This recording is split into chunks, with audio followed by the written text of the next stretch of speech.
Election का फैसला USA में तकरीबन हो चुका है। डोनाल्ड ट्रंप दूसरी बार सदर मुंतखब हो चुके हैं और अपनी विक्ट्री स्पीच भी वो कर चुके हैं और बहुत कुछ डिपेंड करता था स्विंग स्टेट्स पर। अर्ली वोटिंग में कोई 78 लाख के करीब वोट, तकरीबन 8 करोड़ के करीब वोट डाले गए थे और उसके बाद जो स्विंग स्टेट्स थी उन्होंने फैसला करना था कि इलेक्टोरल कॉलेज किसके हक में जाता है। तो 2016 की तारीख एक बार फिर दोहराई गई और इलेक्टोरल कॉलेज डोनाल्ड ट्रंप के हक में गया। ना सिर्फ इलेक्टोरल कॉलेज गया बल्कि हाउस और सेनेट भी इस वक्त डोनाल्ड ट्रंप की तरफ ही हमें नजर आ रहे हैं। लेकिन स्विंग स्टेट्स में जो कि पोल्स थे वो बड़े नेक टू नेक थे और बहुत कम डिफरेंस से किसी स्टेट में डोनाल्ड ट्रंप आगे थे। फिर आखिर में हुआ क्या और एकदम से किस तरह से बहुत आसानी के साथ और बहुत स्ट्रेट अवे उन्होंने ये विक्ट्री हासिल की, इस पर हम ज़रा मुइज़ुर रहमान की तरफ चलते हैं और वो हमें बताएंगे कि किस स्टेट के क्या रिजल्ट्स रहे और कैसे वहाँ के नताइज इस तरह से लोगों का माइंडसेट तब्दील हुआ और डोनाल्ड ट्रंप के हक में फिर वो चले गए। तो मुइज़, इससे पहले भी आपने बताया था इलेक्शन से पहले इस सवाल के जरिए और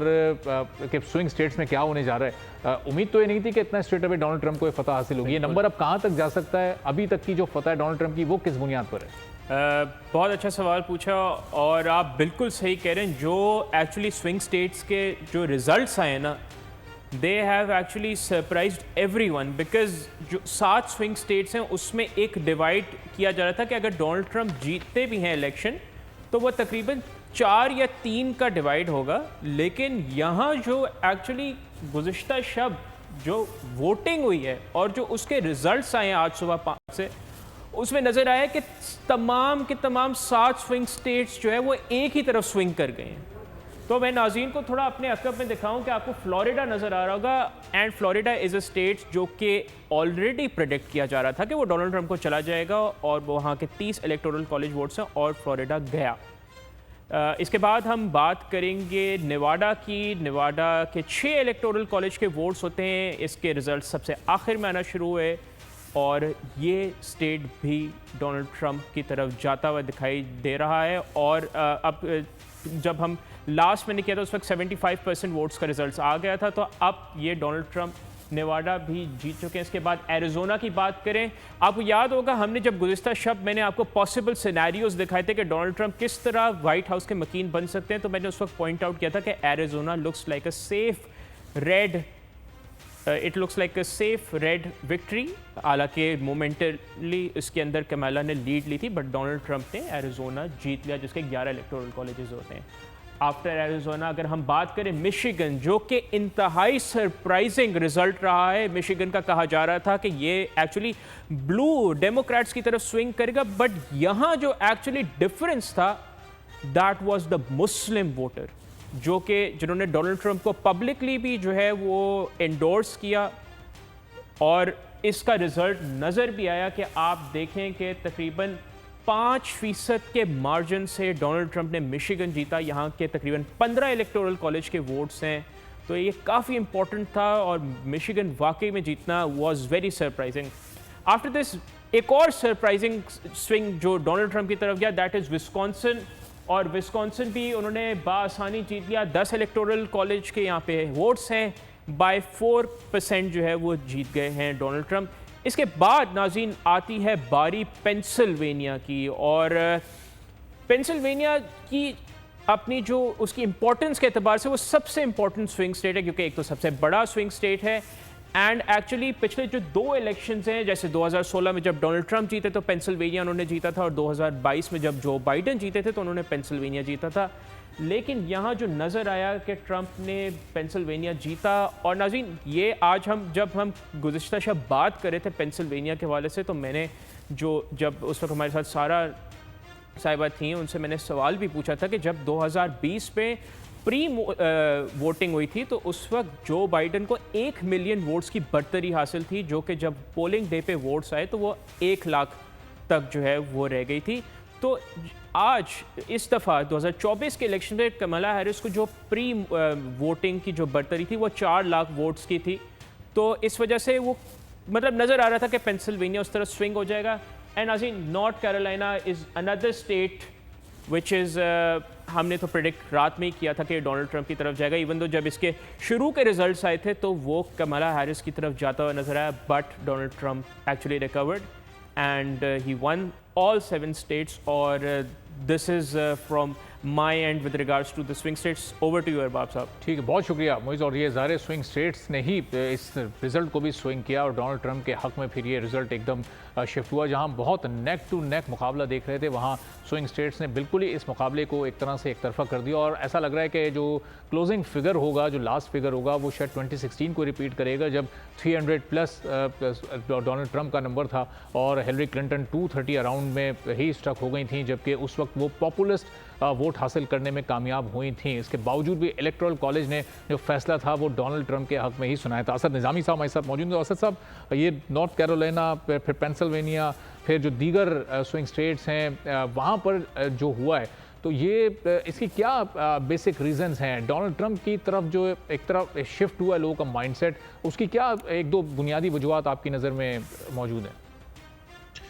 जी, नंबर वन तो मेरे ख्याल में ये है कि आप जो पहले पोल्स थे उनके ऊपर हमारा बहुत ज़्यादा एक इंडिकेशन थी कि ये स्विंग स्टेट जो हैं they will come in play. वो इतना इन प्ले नहीं है। देखें, एक मुझे मैंने पहले कहा, ये है तो एक अपसेट। एंड स्विंग स्टेट्स का मतलब ये होता है कि जहां आप एक तरफ एक चीज़ देख रहे हैं तो उसको बेसिकली जब वो अपने अंजाम तक पहुंचती है तो उसके अंदर कुछ तब्दीली आ जाती है। तो हमने वो बाकायदा देखा और सब में हो जाए, ये मेरे ख्याल में कोई भी जो इस वक्त क्लेम कर रहा है जी मैंने कहा था कि ऐसे ही होगा, वो कोई ये चीज़ स्टेटमेंट जो है वसूख से नहीं कह सकता। ये काफ़ी एक डिफरेंट सर्कमस्टांसेस है जिसके अंदर हम हैं। हाँ, जैसे मैंने पहले कहा कि इसके अंदर एक इंट्रोस्पेक्शन बिल्कुल होनी चाहिए कि इसकी क्या वजूहत थी। आई थिंक इमिग्रेंट वोटर जो है, जो कि थोड़ी आयरॉनिक बात भी, क्योंकि ट्रंप की जो इमिग्रेशन पॉलिसी है वो तो बड़ी सख्त है रादर देन डेमोक्रेट्स, लेकिन फिर भी उसके बावजूद जो नेटिव्स हैं यूएस के, जो मुस्लिम्स हैं, अरब मुस्लिम्स हैं और पाकिस्तानी मुस्लिम्स हैं, उन सब ने ट्रंप को चूज़ किया इस दफ़ा। इवन अपनी विक्ट्री स्पीच के अंदर भी ट्रंप ने इन सब लोगों का जिक्र किया और वो खुद भी मुझे थोड़े से हैरान लग रहे थे कि जी मुझे ये सारा वोट जो है इधर आ। उसके साथ साथ मैं एक बात और करना चाहता हूँ कि आप देखें, अभी जब डोनाल्ड ट्रंप का पहला इलेक्शन था, हिलरी क्लिंटन ने एक वक्त आया था, यही वक्त था या इससे पहले था काफ़ी, जब उन्होंने कंसीड कर लिया था इलेक्शन और उन्होंने कह दिया था जी कि Donald Trump is now the victor. और डोनाल्ड ट्रंप ने अपनी स्पीच के अंदर हिलरी क्लिंटन का जिक्र भी किया था कि she fought a great race. अभी तक कामला हैरिस की कोई कंसीड करने की जो एक स्पीच है वो नहीं है। अलबत्ता उन्होंने तो अपनी जो वो जो नाइट पार्टी थी और वो सारा कुछ जो था विनिंग हुआ था वो सारा कैंसिल कर दिया और वहां से जितने उनके तमाम सपोर्टर्स थे वहां से चले गए अब। सो ये भी एक इंटरेस्टिंग पहलू है। डेमोक्रेट्स का यूजुअली हमें एक बात पता है कि वो सोर लूजर्स नहीं होते। रिपब्लिकन्स डोनाल्ड ट्रंप के अंडर दे आर वेरी सोर लूजर्स। डोनाल्ड ट्रंप जब तक इलेक्शन हारे थे उसके बाद जो हमने चीजें देखी थी वो तो कभी वो अनप्रेसिडेंटेड थी अमेरिका के अंदर। अब डेमोक्रेट्स जो है वो अगर इस किस्म की चीज प्ले कर रहे हैं कि जी ये कोई मसला हुआ है, आपने ये भी देखा होगा कि रूस की तरफ से व्लादिमीर पुतिन का भी एक बयान आया है कि जी जो इस वक्त बातें चल रही हैं कि जी फिर से वो रशियन मेडलिंग हुई है इसके अंदर, उसको उन्होंने भरपूर तरदीद की उसकी। तो डेमोक्रेट्स का अब तक रद्द अमल आ जाना चाहिए था, क्योंकि देखिए जी जो नंबर्स हैं वो तो बड़े क्लियर हैं। अब तक कंसीड भी कर लेना चाहिए, कंसीड करने के बाद अपनी कंसेशन स्पीच भी देनी चाहिए थी, क्योंकि उनके भी ढेर सारे वोट उनको भी पड़े हैं और उनका जो फॉलोअर है वो एक कंसेशन स्पीच तो डिजर्व करते हैं। तो अगर वो ये नहीं करेंगे, ये उसी बात की अक्कासी करती जो मैं पहले कर रहा था कि एक एरोगेंस की जो वैल्यू है वो डेमोक्रेटिक पार्टी के अंदर और डेमोक्रेटिक नॉमिनी जो है उनके अंदर बहुत बढ़ गई है। इस चीज को भी इनको देखना चाहिए। अब यही वैल्यूज जो है, मैं इसको आपके सवाल से लिंक करूंगा कि आई रियली थिंक कि ये इस किस्म की चीजें और सेंटिमेंट जो है जो अक्रॉस जाता है अमेरिका की, जो मिडिल अमेरिका जिसे कहते हैं, उसके अंदर ये चीज बहुत रेजोनेट करती है जी कि ये हमारी तरफ तवज्जो नहीं देते, ये अपने एक लिबरल लेफ्ट विंग एजेंडा जो है उसको बिल्कुल पुश करते हैं, फडल करते हैं और उससे लोगों ने एग्री नहीं किया इस वक्त। उसके अंदर सिर्फ आप ऐड कर लें कि जो इमिग्रेंट वोट और जो मुस्लिम वोट जो है डोनाल्ड ट्रंप की तरफ गया है, उसके अंदर ये भी एक बहुत बड़ी वजह हो सकती है। असद निज़ामी साहब, आपने अभी वोट्स का हवाला दिया तो मैं कुछ डेटा एक्चुअली देख रहा था, जो बाइडेन का और कमला हैरिस का जो स्टेट वाइज डेटा था। एक्चुअली इंटरेस्टिंग पार्ट है इसके, कोई एक स्टेट भी नहीं है इस इलेक्शन में जहां कमला हैरिस ने बेटर परफॉर्म किया हो जो बाइडेन से 2020 के मुकाबले में, बल्कि देयर आर 8 स्टेट्स, 8 रियासतें ऐसी हैं जहां उन्होंने जो बाइडेन से बुरा परफॉर्म किया और तकरीबन 5 से ज़्यादा पॉइंट से ज़्यादा बुरा परफॉर्म किया। सिर्फ 5 ऐसी रियासतें जहां जो सेम परफॉर्मेंस थी और तकरीबन ऑन एन एवरेज वो उन्होंने हर रियासत में जो बाइडेन को अंडर परफॉर्म किया बाय 2 और मोर %। सो अगर हम इस डेटा को मतलब एक्सप्लेन करना चाहें तो वो किस तरह कर सकते हैं? देखिए जी, उस डेटा को स्टेप वाइज एक्सप्लेन करना तो इस वक्त थोड़ा सा मुश्किल है, लेकिन एक उसकी हम एक होलिस्टिक अप्रोच जो है वो जरूर ले सकते हैं कि देखिए जी 2000 जब डोनाल्ड ट्रंप का मुकाबला हिलरी क्लिंटन के साथ था, तो जब और हिलरी क्लिंटन हार गई, तो तब ये नारा बहुत बुलंद हुआ था कि जी America was not ready for a woman president. इस दफा अगर आप देखें तो अमेरिका के ऊपर जो नारा जो लग सकता है वो ये है कि America was not only ready for a woman president, they were not ready for a black woman president. वो चीज भी उनको डेट्रीमेंट की बहुत ज्यादा। और उसके साथ साथ आप जो बाइडेन को अंडर परफॉर्म कर रहे हैं, Joe Biden is a seasoned आपका पॉलिटिशियन जो कि मतलब थ्रू द रैंक्स निकल के ऊपर है, और डोनाल्ड ट्रंप बड़े एक अनपॉपुलर प्रेसिडेंट एग्जिट कर रहे थे, तो जो बाइडेन की विक्ट्री जो थी वो एक मुतवक्के थी। उसके बाद आप कामला हैरिस का अगर देखें तो उनका जो करियर है उसके अंदर, जो उनका लीगल करियर है वो भी इनको आता है बीच के अंदर, और उसके साथ साथ जो जिन पॉलिसीज पे वो उन्होंने रन किया इस इलेक्शन रिजल्ट से, तो ये लग रहा है कि नंबर 1 जो अबॉर्शन है उसके ऊपर जो एक स्टांस है अमेरिकी पब्लिक का, इस वक्त तो वो नजर आ रहा है कि वो ज्यादा स्ट्रांग है कि जो रो वी वेड की रिपील करने की पॉलिसी थी उसको वो ज्यादा फेवर कर रहे हैं। एंड ये बात जो है अगेन आपकी जो एक सर्टन लेफ्ट विंग खातून है, खवातीन है वहां की, उनको तो बहुत बुरी लग रही होगी, लेकिन राइट विंग खवातीन का अगर आप पोलिंग डेटा निकाल लें तो उनकी जो फ्रीडम ऑफ चॉइस वाली बात है उसके वो खिलाफ जाती है बात। सो एक तो ये अच्छा अबॉर्शन पे रन करना again is very tricky business. उसके बाद आप इसके अंदर इस इलेक्शन के अंदर एक और चीज भी देखें जो मैंने बड़ी नोटिस की कि गन कंट्रोल जो है, जो अमेरिका के अंदर हमेशा एक रहा है, जीओपी की एक पॉलिसी रही कि गन कंट्रोल के ऊपर वो एंटी रहते हैं, उसके अंदर डेमोक्रेट्स ने इस दफा मुझे ज्यादा बातें नहीं नजर आई इसके ऊपर कि गन्स के ऊपर कोई भी लड़ा, क्योंकि there were so many other issues that were being discussed, namely the war जो हो रही है और उसके ऊपर। अच्छा, अब डोनाल्ड ट्रंप की स्पीच के अंदर एक बात जो है वो बहुत इंटरेस्टिंग है कि उन्होंने कहा जी कि मेरे दौर में तो कोई जंग जो है हमने की नहीं, इनके दौर में जंग भी हुई। वो तो कह रहे हैं मैं तो जंगों के खिलाफ हूं, मैं तो जंग करूंगा ही नहीं, ये उनकी स्पीच के अंदर बात मौजूद है। सो अब देखें ये सारा सर्कमस्टांस जो है, मुझे तो ये भी लग रहा है कि रिपब्लिकन पार्टी जो है अंडर डोनाल्ड ट्रंप, जो उनका इस वक्त का विजन है, जो मैंने पहले बात चाइना के हवाले से की थी, वो सियासी नारे अपनी जगह, आई थिंक वो जो पॉलिसीज आपको आएंगी वो भी बड़ी सरप्राइजिंग होगी, as surprising may be as this election. ठीक है, चलें असद साहब, ये जो डेमोक्रेट्स की एरोगेंस की जो आपने बात की थी, ये अब इलेक्शन के बाद जो इस वक्त क्लियर है और एक डिले आ रहा है उस स्पीच में जो कि कमला हैरिस की होनी चाहिए थी, उससे मुतालिक मैं सवाल आपकी तरफ लेकर आता हूँ। लेकिन भी ये ह्यूस्टन फोर्ट बेनेट काउंटी से खबर है जहाँ बिजनेस टाइकून अली शेखानी कामयाब हो गए हैं, और अली शेखानी ने पाकिस्तानी निजात डेमोक्रेटिक उम्मीदवार नबील शाइक को वहाँ पर शिकस्त दी है। डेमोक्रेटिक उम्मीदवार नबील शाइक 3,327 वोट लेकर नाकामी से दो चार हुए हैं और अली शेखानी ने मजमूई तौर पर 38,000 से ज़ायद वोट्स हासिल किए। तो एक बड़े मार्जिन से ये फतह अली शेखानी को मिली है। ह्यूस्टन में मौजूद हैं बोल न्यूज़ के नुमाइंदे कामरान जिलानी, उनसे इस बारे में मज़ीद डिटेल्स जान लेते हैं। तो कामरान, ये बहुत बड़ा फ़र्क है फतह और शिकस्त का, इसकी क्या वजह नज़र आई आपको? मारूफ बिजनेस टाइकून अली शेखानी के साथ मौजूद हैं ह्यूस्टन में, जिन्होंने एक तारीखी फतह हासिल की है, प्रेसिडेंसी के कांस्टेबल मुंतखब हो गए। एक ये बहुत बड़ा अपसेट है, इसी तरह का है जैसे कि सदर डोनाल्ड ट्रंप के भी मेरा ख्याल है आइंदा 12 घंटे में ऐलान होने वाला है कि वो अमेरिका के नए सदर होंगे। इस तारीखी फतह पे आपके क्या तासुरात हैं, और कम्युनिटी ने जिस तरह आपको एक्स्ट्रा ऑर्डनरी हेल्प आउट किया और आपके लिए निकल के आई, वोट डाले, बहरहाल एक तारीखी फतह, इस पर क्या कहेंगे आप? ये मेरा अल्लाह का शुक्र है, ये मेरी जीत नहीं, हमारी साउथ एशियन कम्युनिटी की जीत है। बहुत मेहनत करी है 2 साल, और जिस तरीके से हज़ारों के हिसाब से वॉलंटियर्स, लाखों के हिसाब से जो वोट देने आए, साउथ एशियन कम्युनिटी 44% आई है। सो मेरे लिए बड़ी ब्लेसिंग है, और I become first Pakistani American Republican जो इलेक्शन जीता है स्टेट ऑफ टेक्सास के अंदर। तो मेरे लिए आज का दिन बहुत बड़ा है और हिस्ट्री चेंज हुई है। प्रेसिडेंट 3 जो आपका डेमोक्रेट 58% था, और now it's turn to 54% Republican. ये खुदा नहीं करा, मेरी का औकात नहीं। आपकी जो जीत है वो पाकिस्तान के नौजवानों के लिए एक मोटिवेशन है कि अगर आप सियासत में आते हैं, हिस्सा लेते हैं, मेहनत करते हैं, तो आप यकीनन जीत भी सकते हैं और सियासत में सरगर्म भी हो सकते हैं। क्या कहेंगे इस बारे में? दुनिया में कोई भी ऐसी चीज़ नहीं है जब वो आप ईमानदारी से और मेहनत से हासिल नहीं कर सकते। तो बिजनेस में अल्लाह ने बड़ा नाम दिया, आज पॉलिटिक्स में इतना बड़ा नाम हुआ कि आज स्टेट के अंदर एक प्रेसिडेंट जो डेमोक्रेटिक उसको जी, टर्न कर रहा है ठीक है। कामरान जिलानी ने कुछ देर पहले अली शेखानी से गुफ्तगू की है, जो कि ह्यूस्टन से कामयाब भी हुए हैं और डेमोक्रेटिक उम्मीदवार को उन्होंने शिकस्त दी है। तो असद साहब, ये से पहले जब आप गुफ्तगू कर रहे थे कि अब ये डेमोक्रेट्स में जो एक एरोगेंस इस वक्त नज़र आ रही है, ये इनकी फ्यूचर पॉलिटिक्स के लिए भी नुकसानदेह है, चूँकि कुछ देर पहले भी जब आपने जिक्र किया था कि अब फ्यूचर के कोई ऐसे बड़े फेसेस, पर्सनैलिटीज़ नज़र नहीं आ रही जो अपनी पार्टीज़ को रिप्रेजेंट करें, तो एक लीडरशिप के क्राइसिस से भी अमेरिका आने वाले दिनों में गुजर सकता है। हाँ जी, ये इशू जो है ये दोनों आइल्स पे है। ये सिर्फ डेमोक्रेटिक पार्टी का नहीं है, ये रिपब्लिकन पार्टी का भी है।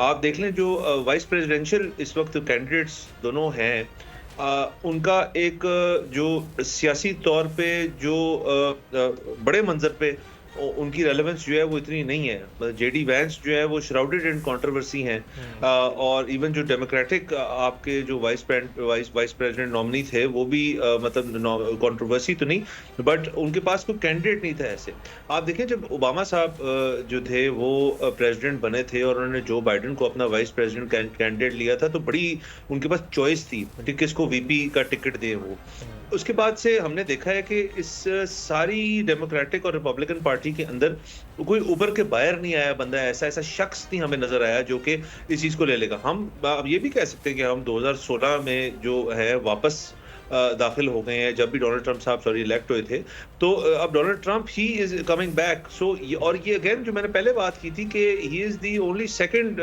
पर्सन इन अमेरिका प्रेसिडेंट जो कि नॉन कंसेक्यूटिव टर्म जो है उन्होंने एंजॉय करने लगे हैं। सो ये कैंडिडेट्स हैं not only for the parties, बल्कि उनकी अमेरिकी अवाम के लिए भी एक कैंडिडेट्स की शॉर्टेज जो है वो पेश आ रही है। अब इसको किस तरह वो करते हैं, देखिए 4 साल बड़ा कम टाइम होता है एक कैंडिडेट को उभर के आने में। डोनाल्ड ट्रंप की एक हिस्ट्री है, जो बाइडेन की एक हिस्ट्री थी, बराक ओबामा की एक हिस्ट्री थी, जॉर्ज डब्ल्यू बुश की एक लिनिएज थी, एक डायनेस्टी थी।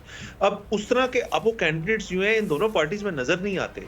सो इसलिए जो थर्ड पार्टी जो है वो अगर रन कर ले अपने जो मैंडेट है उनका on climate, on different things, तो वो आगे आ सकते हैं। क्लाइमेट की हद तक मैं एक वैसे इजाफा करना चाहूंगा, मैंने खुद ही जिक्र कर दिया कि डोनाल्ड ट्रंप एक बहुत ही एंटी क्लाइमेट चेंज पर्सनैलिटी हैं। सुबह से मैं जो है मैं दूसरी ट्रांसमिशन सुबह भी बैठा हुआ था, उसके ऊपर भी क्लाइमेट की जो बात है वो इतनी बारीकी से नहीं छिड़ी, बट आप देख लें कि पाकिस्तान का इस वक्त मैं खुद लाहौर में मौजूद हूँ, यहाँ पे बाहर नहीं जाया जा सकता। 1100-1200 AQI 1300 AQI मुस्तकिल चल रहे, स्कूल्स बंद है यहाँ पे। अच्छा सर, पाकिस्तान इन ममालिक में जो कि बहुत ज़्यादा क्लाइमेट चेंज से मुतासर हैं, और फिर जो कुछ दीगर ऐसे ममालिक हैं, फिर उनकी फंडिंग्स का क्या मुस्तकबिल होगा, वो इस बड़े चैलेंज से बोलिए। उसकी खूबसूरती ट्रांसमिशन में आपको खुशामदीद कहेंगे। तो अब US इलेक्शंस के जो नताइज हैं वो डोनाल्ड ट्रंप 277 इलेक्टोरल वोट के साथ इस वक्त 7+ वोट्स को सिक्योर कर चुके हैं, और ये सिलसिला भी आगे की तरफ जारी है। हमने पोल्स देखे थे कि बहुत नेक टू नेक थे, स्विंग स्टेट्स का किरदार बहुत ज़्यादा अहम था, लेकिन ये प्रेडिक्शन कोई भी इतनी आसानी से नहीं कर सकता था। कोई वोटिंग ट्रेंड उस वक्त ऐसा नहीं बता रहा था कि डोनाल्ड ट्रंप इतनी आसानी के साथ और इतना स्ट्रेट फॉरवर्डली एक बड़ी लीड हासिल करने में कामयाब हो जाएंगे कि हाउस में भी उनकी बरतरी होगी, सेनेट को भी वो इतनी आसानी से अचीव कर लेंगे, और फिर जो पॉपुलर वोट है वो भी उन्हीं के हक में जाएगा। चूँकि 2016 का एक ट्रेंड हमारे सामने और एक प्रेसिडेंट मौजूद थी, लेकिन यहाँ पर सब कुछ बिल्कुल मुख्तलिफ अंदाज से हुआ है। तो कैसे हुआ है, क्यों हुआ है, और अब आगे के जो चैलेंजेस हैं डोनाल्ड ट्रंप के लिए, वो खासतौर पर इकोनॉमी को लेकर, और फिर जो इमिग्रेशन उनकी पॉलिसी है, जो अपनी कैंपेन में वो जो मुख्तलिफ दावे और वादे अमेरिकन अवाम से करते आए हैं, वो कितना मुश्किल होगा उनके लिए मुकम्मल करना। इस पर हम गुफ्तगू करेंगे इस सेगमेंट में। Adil Abbasi senior anchor person है, तज्जियाकार है, में ज्वाइन कर चुके हैं। असद निज़ामी हमारे साथ मौजूद हैं, तज्जियाकार हैं, एंकर पर्सन है। मुइज़ुर रहमान साहब एंकर पर्सन हमारे साथ ही मौजूद हैं, कल से इस ट्रांसमिशन में मुस्तकिल मौजूद हैं और बड़ी ज़बरदस्त अंदाज से इसकी पूरी कवरेज करते हैं। तो आदिल, अब आगे के चैलेंजेस इस वक्त डोनाल्ड ट्रंप के लिए इकोनॉमी के हिसाब से, फिर जो उनकी इमिग्रेशन इज़हार भी कर दिया अपनी विक्ट्री स्पीच में कुछ देर पहले, और फिर इस इलेक्शन में ये हुआ क्या एक्सपेक्टेशन थी आपको कि ये इतनी आसानी के साथ इतनी जल्दी सब कुछ रैप अप होने जा रहा है? नहीं, ऐसा नहीं था। बिल्कुल जो सर्वेज आ रहे थे, जो डिस्कशंस हो रही थी, जितनी डिबेट थी, पॉलिटिकल डिस्कोर्स था, वो ये बता रहा था कि ये एक नेक टू नेक कंपटीशन होगा, टफ कंपटीशन होगा। लेकिन ऐसा हो जाता है, बहुत सारी प्रेडिक्शंस गलत साबित हो जाती हैं, बहुत सारे पोल्स गलत साबित हो जाते हैं, क्योंकि इलेक्शन डे बिल्कुल इसी तरह होता है जिस तरह क्रिकेट का मैच होता है। आप बहुत प्लानिंग कर लेते हैं, लेकिन जब आप ग्राउंड में जाते हैं तो आपको पता चलता है कि विकेट क्या कह रही है। सो इंटरेस्ट जो हमारे सामने इस वक्त सिचुएशन है वो एक ऐसी सिचुएशन है जिसके ऊपर बहुत ज़्यादा बात नहीं हो रही थी। आपने बिल्कुल ठीक कहा कि शायद ही कोई ये कह रहा हो कि ट्रंप जो है वो कोई ऐसी विक्ट्री हासिल कर लेंगे जो जिसमें बहुत ज़्यादा कंपटीशन ना हो। बट अभी देखिए 2-3 चीज़ें इससे सिग्नलिंग क्या हुई है, जो अमेरिकन वोटर का पैटर्न है वो ट्रेंड अब हमें क्या बता रहा है। देखिए ट्रंप जो हैं में गालिबन ये शायद वाहिद सदर होंगे जो शिकस्त के बाद दोबारा पावर में। इससे पहले जब हम कल रात को भी बात कर रहे थे तो जब 2000 में के डेकेड में 90s में या हमने देखा कि back to back president select हुए, जिस तरह बुश जो थे उनको 2 दफ़ा बारी मिली, बराक ओबामा को 2 दफ़ा टर्म मिली, इस तरीके से हमें एक पैटर्न टूटता नजर आया जिस वक्त ट्रंप आए जिन्होंने एक रिवायती आपकी सॉरी बात कर रहा हूँ, डोनाल्ड ट्रंप अमेरिकन हिस्ट्री के वो सिर्फ दूसरे सदर हैं जो दूसरी दफ़ा प्रेसिडेंट इलेक्ट हुए without being elected consecutively. Okay, तो अब बेसिकली ये इनका कमबैक करना ये हमें क्या बता रहा है। अब देखें जो एंटी ग्लोबलाइजेशन है ये अपने आप को अब लिमिट करेंगे, ये अपने आप को अब जितनी जंगें जिस पर अमेरिकन समझते हैं कि हमारा पैसा लगता है, पब्लिक टैक्स पेयर का पैसा लगता है और वो जंगों के नताइज नहीं निकल पाते, ये वहाँ से वापस बाहर निकलने की कोशिश करेंगे। लेकिन जब आप वहाँ से बाहर निकलने की कोशिश करेंगे तो आपके लिए मज़ीद चैलेंजेस जो है वो खड़े होंगे। ये कोशिश करेंगे कि जो हम रात में भी बात कर रहे थे, थ्रू आउट इस पर डिस्कशन रही है कि चाइना को कंटेन करने के लिए टैरिफ्स लगाने की बात, बहुत सारे और स्टेप्स लेंगे। लेकिन देखें अब इनके मिजाज को अपने जहन में रखें। ये पहले वॉल बनाने की बात कर रहे थे 2020 में जब इलेक्शन हारे मैक्सिको वाले मामले पे, आज वो कहते हैं कि मैं फ़ौज को इस्तेमाल करूंगा और जितने इमिग्रेंट्स हैं जितने इलीगल लोग हैं उनको वापस भेजूंगा। सख्त स्टांस। आज आप ये देखें कि मैसेज क्या गया है ये एक और आप बड़ा मोहित आपने बड़ा इंटरेस्टिंग बात की, अगर ये सेकंड प्रेसिडेंट एक और हवाले से भी हैं, वो ये है कि देखें 2016 में भी इनको एक वुमेन प्रेसिडेंट के साथ इनका जो है वो कंपटीशन था, इन्होंने उनको हराया।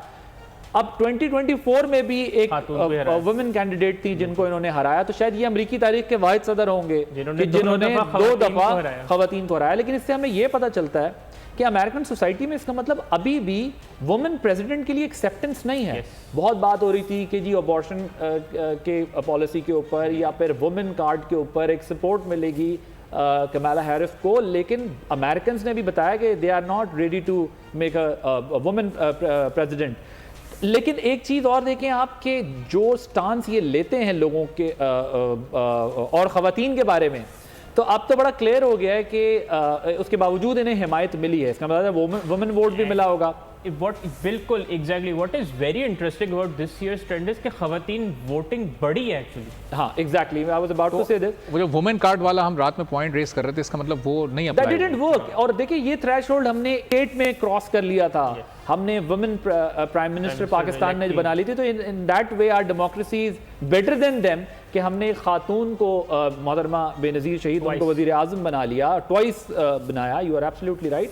लेकिन मैं ये बता रहा था कि 88 में हमने वो जो बैरियर था हटा दिया, जो ऑब्स्टिकल्स थी वो हटा दी सारी। तो अमेरिकन सोसाइटी में इसका मतलब यह है कि अभी भी स्पेस नहीं है किसी खातून के प्रेसिडेंट बनने की, और ट्रंप को ये एजाज़ हासिल है कि उन्होंने दोनों खवातीन को अपने कंपटीशन में either she is white or black, अब ये मैटर नहीं करता। It doesn't really matter. मतलब ऑब्वियसली जेंडर बड़ा उसमें ब्लैक और वाइट का तो सवाल है, जेंडर की बड़ी एक सिग्निफिकेंस है कि जी अमेरिकन तो बड़ा इन राइट्स को प्रोटेक्ट करना और स्पेस देना, मतलब वो फ्लैग बेयरर्स बनते हैं। और अब मिडिल ईस्ट की पॉलिसी के अंदर भी आप चेंजेस देखेंगे, और जाहिर है कि यूक्रेन, हम जैसे कल भी बात कर रहे थे, अब रशिया के मामले पे यूक्रेन के मामले पे इनकी बॉडी लैंग्वेज बड़ी डिफरेंट थी। अब नेटो यूरोपियन कंट्रीज के ऊपर बड़ा बर्डन जाएगा, ये कहेंगे चलो भाई अपना। आपने बड़ा ज़बरदस्त पॉइंट मैं एक्चुअली बताया, मैं अभी एक जगह पढ़ा था, उन्होंने कहा कि अगर इस वक्त किसी के लिए बहुत बड़ी नाइटमेयर होगी ना ट्रंप की विक्ट्री, दैट इज़ यूरोप। हाँ जी, यूरोप के लिए होगी। और यूरोप आप देखें, यूरोप में इस वक्त एनर्जी क्राइसिस है, यूरोप में इस वक्त इन्फ्लेशन का क्राइसिस है, यूरोप क्लाइमेट चेंज की वजह से ऑब्वियसली वो सबसे ज़्यादा कंसर्न है, वहाँ पर इंडस्ट्रीज़ को बहुत प्रॉब्लम्स आ रही हैं। तो अब इनके आने के बाद अगर ये अपने आप को और थोड़ा सा लिमिट करेंगे तो फिर क्या होगा? फिर तो जाहिर है यूरोप के लिए भी, मिडिल ईस्ट के लिए भी एक नई पॉलिसी सामने आएगी, और पूरी दुनिया इस वक्त जो है वो इन इशूज से गुजरी। अब जरा डोमेस्टिक पॉलिटिक्स पे आ जाते हैं, तो यहाँ पर ज़ाहिर पीटीआई की बहुत सारी एक्सपेक्टेशंस दिखाई दे रही थी, सुनाई दे रही थी कि जी अगर ट्रंप आ जाएंगे तो ये हो जाएगा। और बहुत, मैं क्योंकि कल भी आपने ये सवाल पूछा, मैं 2019 में जब खान साहब प्राइम मिनिस्टर थे वहाँ पर गए और उन्होंने डोनाल्ड ट्रंप से मुलाकात की, यकीनी तौर पर पाकिस्तान और अमेरिका उस वक्त जो है बहुत करीब दिखाई दे रहे थे। लेकिन एक बात आपको जहन में रखनी होगी कि पाकिस्तान का ताल्लुक अमेरिका के साथ जो है वो माजी में तो स्ट्रेटेजिक पार्टनर के तौर पे भी रहा, क्योंकि अब हम नहीं, अब इंडिया बन गए, लेकिन वो फॉरेन पॉलिसी अपनी और हमारी फॉरेन पॉलिसी देखकर वो रिलेशनशिप चलती है। अमेरिकन अपनी रिक्वायरमेंट देखते हैं रीजन में या पाकिस्तान में क्या इंटरेस्ट है, तब वो आगे बढ़ते हैं। उन्हें कोई फर्क नहीं पड़ता, जो हिस्ट्री के स्टूडेंट हैं उनको अच्छी तरह पता है कि उन्हें इससे कोई फर्क नहीं पड़ता। ये तो बड़ी दूर की बात है कि पर्सनैलिटी कौन है। 2019 में भी जाहिर है उनका अफगान वॉर में विड्रॉल था, जो बड़ा चैलेंज था उनके सामने, और ये आप और हम सब जानते हैं कि उसमें हमारी सिविलियन गवर्नमेंट्स कोई बहुत ज़्यादा पावरफुल नहीं होती कि वो इस तरह के मामलात में जो है वो बहुत एक्स्ट्रॉर्डनरी सपोर्ट दे सके। तो वो स्टेट टू स्टेट लेवल के ऊपर अरेंजमेंट्स होती हैं, चाहे वो किसी भी किस्म की अमेरिका को सपोर्ट चाहिए हो। सो ऑप्टिक्स के लिए ठीक था, ऑप्टिक्स की हद तक तो ठीक है भाई। आप जाहिर कह सकते हैं कि जी उस वक्त हमें, उन्होंने तो ये तक कहा कि मैं 92 का वर्ल्ड कप जो है लग रहा है मुझे मैं जीत के आया, लेकिन क्या वो वर्ल्ड कप मिला हमें? नहीं, वर्ल्ड कप नहीं मिला हमें। तो रियलिटी में अमेरिकन जो है वो अपना इंटरेस्ट देखते हैं, कंट्री का इंटरेस्ट देखते हैं, और स्टेट लेवल पर वो अपनी सारी की सारी ऑन ग्राउंड कोई रियलिटी आदिल नहीं थी, ऑन ग्राउंड कोई रियलिटी, और सिर्फ एक परसेप्शन बनाया जा रहा था, ये खासतौर पर पाकिस्तान में, क्योंकि अमेरिका में भी ये परसेप्शन को खास एग्जिस्ट नहीं करता था। अगर पाकिस्तानी कम्युनिटी के कुछ लोगों से मैं आपको बताऊं, परसेप्शन बहुत अच्छा बना, ऑप्टिक्स के लिए बहुत अच्छा था। मुझे याद है मैं उस वक्त वाशिंगटन डीसी से कवर कर रहा था और रिपोर्ट कर रहा था, तो उस वक्त इंडियन मीडिया तो चीखे मार रहा था कि पाकिस्तान और अमेरिका दोबारा करीब आ गए हैं, पाकिस्तान और अमेरिका का रिलेशनशिप बेटर हो रहा है, और हमारी गवर्नमेंट ने क्या किया, और ये सारी चीज़ें बहुत क्रिटिसाइज कर रहा था पाकिस्तान को, जो एलेज करते हैं टेररिज्म, और अमेरिका कैसे ऐसा कर सकता है। सो उस वक्त बड़ा इंडिया के अंदर कंसर्न थे, लेकिन ऑब्वियसली हमने उसके बाद देखा कि इंडिया ने जो कश्मीर में किया, उसके बाद पाकिस्तान को अपनी, उसके बाद अमेरिकन का भी जाहिर है डेफिनेटली इंटरेस्ट। मैं जरा इसको और, आपने बहुत अच्छा सवाल किया, इसको और क्लियर कर देता हूँ। In my humble opinion, Americans were more interested in Afghanistan. We were more interested in Kashmir matter and dialogue, bilateral relationship between India and Pakistan, जो कि बाद में वो उस तरह नहीं हो सकी। और फिर there is a long history कि कैसे सिविल मिलिट्री डिफरेंसेस आए। हालांकि इंडिया के साथ जब डिबेट चली थी डायलॉग करने की, तो वो साथ ही चली थी, लेकिन बाद में ज़ाहिर है पॉलिटिकल, हर पॉलिटिशियन अपना पॉलिटिकल बेनिफिट देखता है, और वो देखता है कि कहीं मुझे ऐसा ना हो कि पॉलिटिकली नुकसान हो उस बात का। इंडिया के साथ पाकिस्तान के ताल्लुकात बेहतर हो, ये अमेरिका की भी ख्वाहिश थी, और इस बेस के ऊपर ये चीज़ें आगे जा रही थी। और अफगानिस्तान में उनका इंटरेस्ट था, लेकिन चूंकि अफगानिस्तान में भी पूरे तरीके से कोई बहुत ज़्यादा अच्छे तरीके से उनका विड्रॉल नहीं हो सका, तो ज़ाहिर फिर अमेरिकन अपने आप को इस रीजन से और दूर करते गए और डिटैच करते गए। अभी बल्कि आपको याद, अच्छा ब्रेक का टाइम नहीं, ब्रेक का टाइम नहीं, चूंकि हम बिल्कुल क्लोजिंग की तरफ जा रहे हैं, तो असद साहब के हमें क्लोजिंग रिमार्क्स चाहिए ताकि इस ट्रांसमिशन के इस सेशन को हम वाइंड अप करें। जी असद साहब, ओवर टू यू। जी बहुत शुक्रिया। अच्छा, एक तो मैं थोड़ा सा कमेंट करना चाहूँगा इस चीज़ का जो कंपैरिजन ड्रॉ हुआ कि पाकिस्तान ने एक leader of the state Benazir Bhutto साहिबा की सूरत में इलेक्ट किया, वो बिल्कुल बात हमारे क्रेडिट में जाती है और अमेरिका नहीं कर पाया। लेकिन थोड़ा अगर इसको ब्रॉडर एरिया में डिस्कस किया जाए तो अमेरिकी लेजिस्लेटर्स जो हैं उनके अंदर ख़वातीन की तादाद पाकिस्तान से बहुत ज़्यादा रही है। अमेरिकी जो कोर्ट्स हैं उनके ऊपर ख़वातीन की सीट्स लेना वो बहुत ज़्यादा है, उसके ऊपर उनके बैठ के जो उन्होंने लेजिस्लेशन की या उन्होंने जजमेंट्स पास की वो पाकिस्तान की हद तक बहुत ज़्यादा हैं।